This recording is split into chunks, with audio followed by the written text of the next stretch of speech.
Assalamualaikum warahmatullahi wabarakatuh. Perkenalkan, nama saya Nadia Dwi Putri dari Prodi Bimbingan dan Konseling Universitas Riau Kepulauan NPM 2111707. Di sini saya akan menjelaskan tentang pemahaman saya mengenai berpikir kreatif. Berpikir kreatif adalah sebuah proses yang mengembangkan ide-ide yang tidak biasa dan menghasilkan pemikiran yang baru yang memiliki ruang lingkup yang sangat luas. Berpikir kreatif dapat menghasilkan pemikiran yang bermutu.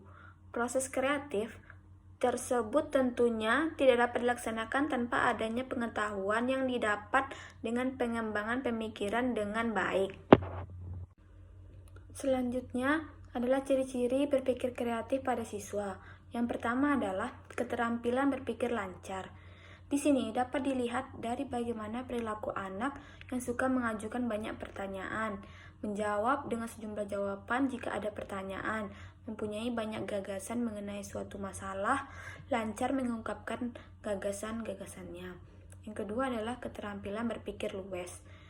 Di sini dapat dilihat dari bagaimana perilaku anak yang memberikan aneka ragam penggunaan yang tidak lazim terhadap suatu objek, memberikan macam-macam penafsiran terhadap suatu gambar, cerita, atau juga masalah, dan memberikan pertimbangan terhadap situasi yang berbeda dari yang diberikan orang lain.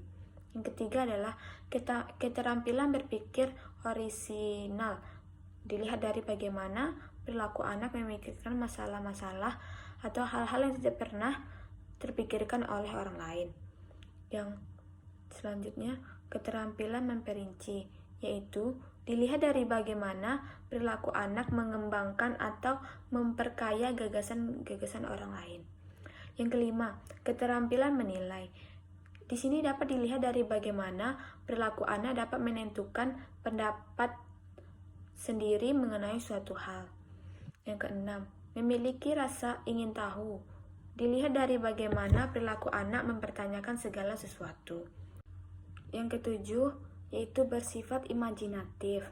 Di sini dilihat dari bagaimana perilaku anak membuat cerita tentang tempat-tempat yang belum pernah dikunjunginya atau tentang kejadian yang belum pernah dialaminya. Yang kedelapan, memiliki sifat berani dalam mengambil resiko. Di sini dapat dilihat dari bagaimana perilaku anak yang berani mempertahankan gagasannya dan bersedia mengakui kesalahannya. Yang terakhir, memiliki sifat menghargai. Dilihat dari bagaimana perilaku anak yang menghargai hak-hak diri sendiri dan hak-hak orang lain.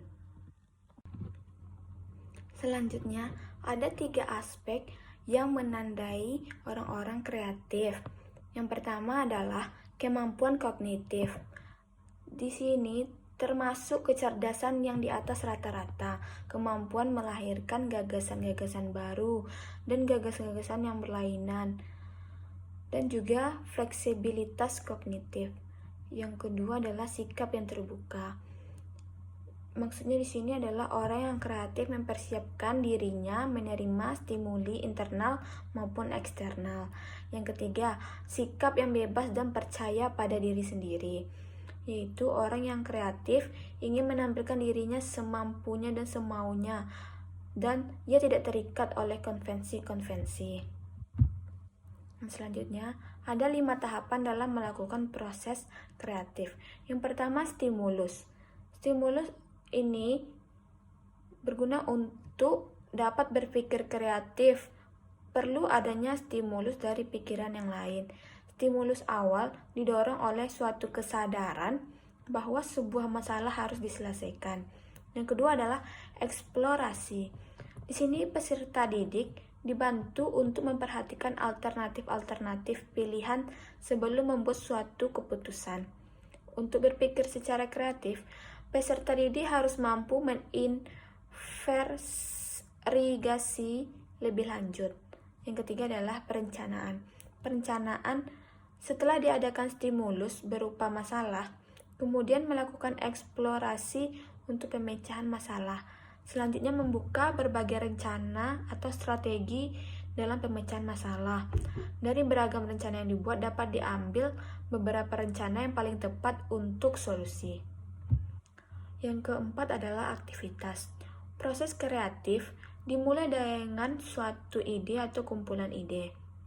Dengan kata lain, memberi kesempatan kepada peserta didik untuk menyadari berpikir mereka dalam bentuk aktivitas atau melaksanakan berbagai rencana yang telah ditetapkan. Yang kelima adalah review.